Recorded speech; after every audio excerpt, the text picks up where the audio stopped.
right, Adam, and a good start to the NAB Challenge pre-season? Yeah, look, it was. We've been probably building up.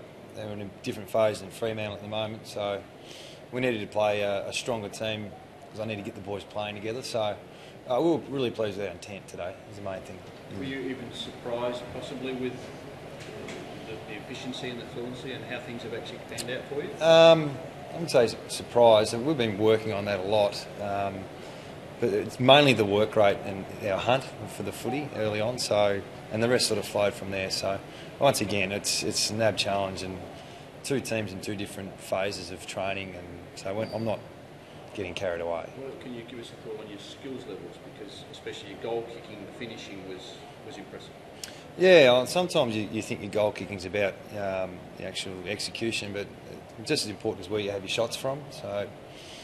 We do a lot of work on our goal kicking, and yeah, we're happy, especially early. It was quite good. That run came from all over the ground. The first three goal scorers started off half back. Yeah, it was really windy. I reckon it was a 4 or 5 goal wind in the first quarter, and that just died away as the game went. So no doubt winning the toss was good for us, and good to get some 9-pointers early from our defenders. And when that's happening, it probably means the game's getting played in your half. But slowly, as the game progressed, we lost that advantage. In the last quarter, we fell away. Xavier Ellis seems to have settled in pretty well. Yeah, really happy with his game. I'm not quite sure if he'd be allowed the space he had today if it was a round one game, but good for his confidence. And he didn't play a full game, but he had impact. Just injury-wise, obviously, when he was at the Hawks, he had a lot of injuries there. How's his body looking at the moment, and how are you going to try to ensure that he stays on the park? Yeah, he's on a specific program that gives him the amount of minutes for this week, next week, the week. So we want to slowly build him up to, obviously being able to play a full game. So I'm not sure of his game time today, but would have been probably just over a half, and that's what we wanted to get out of him. He finds a way to get hurt, Hex. I know he came off there for a little while. I'm not sure what happened, but he had, like I said, he impacted. He was good for us. Yeah, it's been a while since he has had a full run at it. I mean, when he's at full flight, how dangerous is he as a player?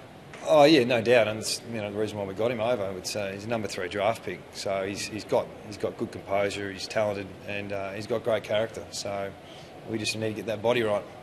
Injury-wise altogether, did you come out that way? Yeah, pretty good. Nothing major, I don't think. We haven't really had an injury report, but at the moment, I don't think we did too much out of what we wanted to plan. It looked like you had a lot of scoring options. Was that one of the most pleasing things, the midfield just kicking jobs? Yeah, that was good. Like I said, it's hard.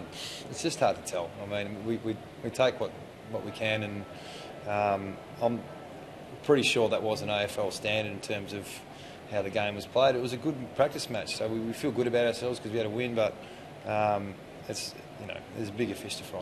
While you're feeling good, give us some good thoughts on Sharrod Wellingham then. Sharrod, yeah. Well, it's good to have him out there. He's had once again another player who's prone to injury, so he's when he's fit and firing, he's a talent. So you've said a couple of times that if Ellis is fit and healthy, he's in your best 22. Wellingham's in your best 22. Oh yeah, he's a quality player. Yeah, no doubt. What did you make of Darling, particularly early in the midfield? How do you think that went?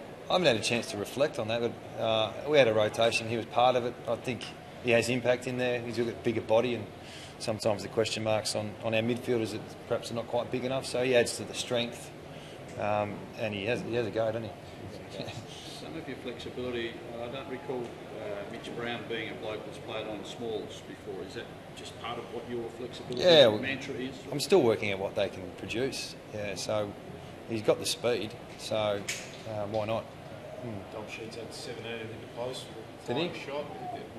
How did you assess his day? Yeah, he's a baby, so just to get that exposure, and it would have been great for him, a good thrill, and to get a sense of what it's like to play in front of a crowd like that. He wouldn't have never done that before, so we're really happy he got an opportunity, got through the game, and to get 17 touches is really good. Can you give us a thought? Is it too early to talk about what sort of team you might play next week on the road and so on? Is it another part of your learning experience? I won't go into the detail, but we can't play our boys every week. It's about round one, and we'll look at opportunities, maybe resting a few guys for Sydney. It's a Blacktown, so it's a bit of a drive and a bit of a flight, so we need to progress them in the right way. So we'll look at that. Thanks, guys. Thanks a lot, boys. I think they're all going to be that easy. Good if they'll let you go for a game. Yeah, I'll be straight in. Sorry.